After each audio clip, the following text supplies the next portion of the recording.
Supremo Mayawati ने क्यों खाली किया अपना सरकारी बंगला? क्या मायावती को जान का खतरा था? क्या मायावती के खिलाफ किसी साजिश को अंजाम दिया जाना था? क्या मायावती के खिलाफ भारतीय जनता पार्टी कोई षड्यंत्र रच रही थी? क्या मायावती की सुरक्षा में चूक होने वाली थी और मायावती ने अचानक सरकारी बंगला खाली करने का फैसला क्या एक निर्णय के आधार पर लिया है? क्या मायावती ने साठगांठ अखिलेश यादव के साथ कर ली है? और क्या अखिलेश यादव ने मायावती को हिदायत दी है कि सरकारी बंगला खाली कर दीजिए वरना आपकी जान को खतरा हो सकता है? मायावती से जुड़े हुए तमाम सवाल खड़े हो जाते हैं। वो मायावती जो अकेले अपने दम पर चुनाव लड़ना चाहती थी, वो मायावती जिसने अकेले अपने दम पर लोकसभा का चुनाव भी लड़ा, लेकिन मायावती से एक भूल हो गई। बिना गठबंधन के उनका जनाधार मजबूत होने की बजाय और भी ज्यादा कमजोर हो गया। अब तो नौबत ये आन पड़ी कि उन्हें सरकारी बंगला मजबूरन खाली करना पड़ा और इसके पीछे सुरक्षा का हवाला दिया गया। इसके पीछे जुड़े हुए कई सवाल खड़े हो जाते हैं। आखिरकार और क्या वजह हो सकती है? और क्या मायावती ने किसी साठगांठ के जरिए इस बंगले को खाली किया है? क्या मायावती को पहले से ही सूचना दी जा चुकी थी कि अगर आपने बंगला खाली नहीं किया तो आपकी सुरक्षा में चूक हो सकती है? इससे जुड़े हुए तमाम सवालों के जवाब खंगालने की कोशिश करेंगे। मेरे साथ मेरे सहयोगी सिराज जुड़ चुके हैं, उनसे सवालों के जवाब लेंगे। लेकिन उससे पहले इस पूरे मामले को जानिए, आखिरकार मायावती से जुड़ा हुआ ये मामला क्या है। बहुजन समाज पार्टी बीएसपी की मुखिया और देश की प्रमुख दलित नेता मानी जाने वाली मायावती ने दिल्ली स्थित अपना सरकारी आवास 35 लोधी स्टेट खाली कर दिया है। ये निर्णय उन्होंने सुरक्षा कारणों का हवाला देते हुए लिया है, लेकिन इसकी जानकारी नहीं दी गई है। हालांकि बसपा की ओर से अभी तक इस पर कोई आधिकारिक बयान भी सामने नहीं आया है। मीडिया रिपोर्ट्स के अनुसार मई महीने में मायावती ने यह बंगला खाली कर उसकी चाबी central public workers department CPW को सौंप दी थी। CPWD को ये चाबी सौंप दी गई थी इसी महीने यानी कि मई महीने में, लेकिन कोई जानकारी सार्वजनिक रूप से नहीं दी गई। ये बंगला उन्हें टाइप 7 श्रेणी में आवंटित किया गया था, जिसमें करीब 2 दर्जन से अधिक कमरे थे। पार्टी के वरिष्ठ नेता इस पूरे घटनाक्रम पर चुप्पी साधे हुए हैं। तो वहीं एक रिपोर्ट में बताया गया है कि बसपा के राष्ट्रीय महासचिव मेवालाल ने भी साफ इनकार कर दिया है कि उन्हें इस बात की जानकारी नहीं है। हालांकि इससे जुड़ी हुई एक जानकारी सामने आ रही है। कहा जा रहा है कि ये पहली बार नहीं है, जबकि मायावती ने इससे पहले भी सुरक्षा कारणों के जरिए एक बड़ा फैसला लिया था। आपको बता दें कि जब मायावती ने सुरक्षा कारणों से स्थानांतरण का निर्णय लिया था, करीब 10 साल पहले भी उन्होंने अपने तत्कालीन बंगले के पास स्थित बस स्टॉप को हटवाया था ताकि सुरक्षा के लिहाज से किसी प्रकार की चूक ना हो। ऐसे में यह कदम उनके पुराने रुख के अनुरूप ही देखा जा रहा है। मायावती ने दिल्ली में जो बंगला खाली किया है वह 35 लोधी स्टेट में स्थित है। बहुजन समाज पार्टी के 29 लोधी स्टेट स्थित कार्यालय के ठीक पीछे स्थित होने के चलते ये बंगला बेहद खास माना जाता है। बंगले का पिछला गेट दोनों आवासों के बीच में जुड़ाव का काम करता है। बीते साल ही दोनों भवनों का समान डिजाइन में रिनोवेशन कराया गया था, जिसमें एक जैसे दिखें और संगठनात्मक दृष्टि से काम में आसानी हो। आपको बता दें कि एक बसपा पदाधिकारी ने बताया कि बंगला खाली कराने के पीछे मुख्य वजह सुरक्षा है। उन्होंने बताया कि बंगले के पास ही सड़क पर एक स्कूल स्थित है, जहां रोज का स्कूल वैन और बच्चों को लेने छोड़ने वाले अभिभावकों के वाहन भी खड़े रहते हैं।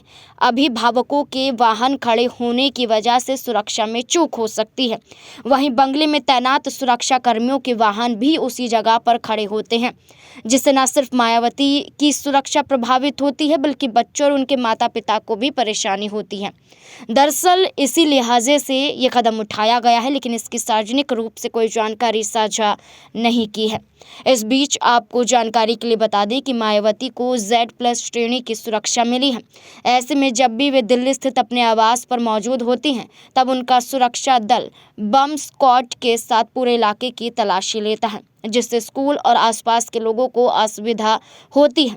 ऐसे में उनके नए स्थान पर शिफ्ट होने से सुरक्षा और जन सुविधा दोनों बेहतर तरीके से संतुलित हो पाएंगी, ऐसी जानकारी दी जा रही है। आपको बता दें, इस मामले में दिल्ली पुलिस के सूत्रों का कहना है कि उन्हें मायावती के बंगले के बाहर किसी विशेष सुरक्षा खतरे की जानकारी नहीं मिली, लेकिन सुरक्षा बलों को बंगला खाली कराने की सूचना दे दी गई थी। मौजूदा समय में बंगले के बाहर CPWD का एक गार्ड तैनात है और मायावती के सभी निजी सुरक्षाकर्मी गेट से हट चुके हैं। उन्हें अभी भी सुरक्षा दी जा रही है। मायावती को टाइप 7 35 लोडी स्टेट बंगला सरकार द्वारा दिए जाने वाले आवास का दूसरा सबसे बड़ा प्रकार है। ये राष्ट्रीय पार्टियों के अध्यक्षों के लिए संपत्ति निर्देशालय की जुलाई 2014 की नीति के अनुसार आवंटित किया गया था।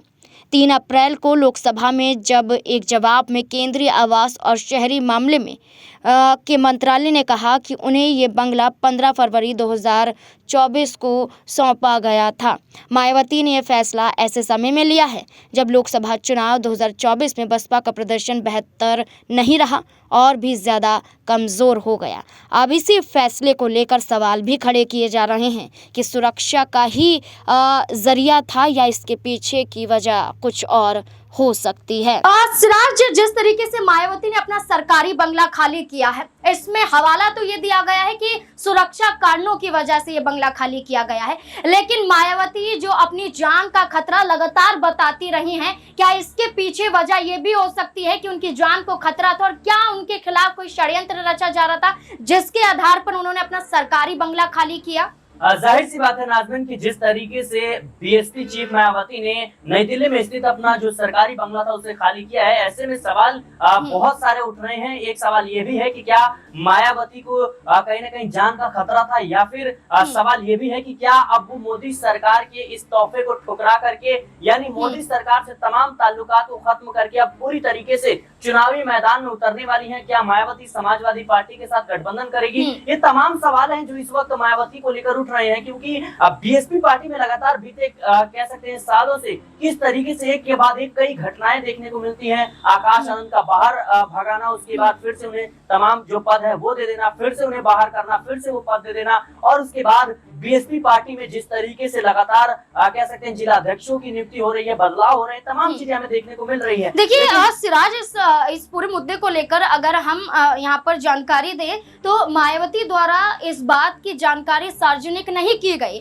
आज भी उनकी ही पार्टी के नेता ये कहते हैं कि इस बारे में उनको जानकारी नहीं है कि मायावती ने अपना सरकारी बंगला आखिरकार क्यों खाली किया गया, लेकिन सुरक्षा का हवाला दिया गया। क्या इसके पीछे सोची समझी साजिश नजर आती है, और क्या मायावती को सलाह दी गई थी कि अगर ये बंगला खाली नहीं किया जाएगा तो आपकी जान पर खतरा भी हो सकता है? देखिए, जिस तरीके से पार्टी की तरफ से और खुद मायावती की तरफ से ये कह सकते हैं बयान सामने आया है कि कहीं ना कहीं जो सिक्योरिटी की चीजें थी उसको लेकर के ये बंगला खाली कराया गया, यानी सुरक्षा के लिहाज से, तो कहीं ना कहीं ये भी एक कह सकते हैं संदेश हो सकता है कि मायावती की जो सुरक्षा है उसमें चूक हो सकती थी। इस लिहाज से कहीं ना कहीं मायावती अपना बंगला खाली कर देती थी, क्योंकि देखा जाए तो वहां पर जो लगातार इस बात के दावे किए जा रहे हैं कि वहां पर जो स्कूल था वो भी है, इसके साथ ही सुरक्षा बलों की भारी तैनाती रहती है, गाड़ियां आती जाती रहती हैं, और तमाम तरह का वहाँ पे कह सकते हैं एक माहौल रहता है जहाँ पर पूरी तरीके से लोगों का आवागमन रहता है। और इसी लिहाज से कहीं ना कहीं मायावती ने ये निर्णय लिया है कि इस बंगले को खाली कराया जाए। जाहिर सी बात है कि आज से ठीक 10 साल पहले भी मायावती ने कहीं ना कहीं जो उनके सरकारी बंगला था वहां पर बस स्टैंड था, उस बस स्टैंड को भी हटवा दिया था। तो ये तमाम चीजें रही हैं पहले भी मायावती के साथ कि उन्होंने अपनी सुरक्षा को लेकर के किसी भी तरीके की अहमियत जो है उन्होंने नहीं बरती है। मैंने देखा जाए तो किसी भी चूक से बचने की पूरी कोशिश की है। और जाहिर सी बात है कि अब मायावती ने जिस तरीके से फैसला लिया है, इसके कई कह सकते हैं सवाल बनते हैं कि क्या मायावती विपक्ष के साथ अब मिलकर खुलकर मोदी सरकार का विरोध करने वाली है? तमाम सवाल है। देखिए, बिल्कुल सवाल तो खड़े हो जाते हैं, और बसपा सुप्रीमो मायावती का एक कदम एक सोची समझी रणनीति भी माना जाता है। जब आकाश आनंद को उनके नेशनल कोऑर्डिनेटर पद से हटाया गया था तब भी मायावती का ये फैसला कहीं ना कहीं सोची समझी एक रणनीति मानी जा रही थी। इसके बाद आकाश आनंद की वापसी भी इसी आधार पर मानी गई, लेकिन जहां अखिलेश यादव अब तक मायावती को भुआ सम्मान मानते हैं, अखिलेश यादव द्वारा मायावती को पूरा सम्मान दिया जाता है, विपक्ष लगातार मायावती को साधने में लगा हुआ है, तो क्या मायावती की सुरक्षा के लिहाज से विपक्ष ने मायावती का साथ दिया? क्या मायावती के लिए सहारा अखिलेश यादव फिर से बने? और क्या फिर मायावती विधानसभा चुनाव से पहले एक बार फिर गठबंधन में आने का विचार बना सकती है? और क्या भारतीय जनता पार्टी की साजिश को बेनकाब करने के लिए अखिलेश यादव से हाथ भी मिला सकती हैं? इन तमाम मुद्दों को लेकर आपको क्या लगता है? अपनी राय कमेंट सेक्शन में जरूर दें। देखते रहे SPN9 न्यूज। धन्यवाद।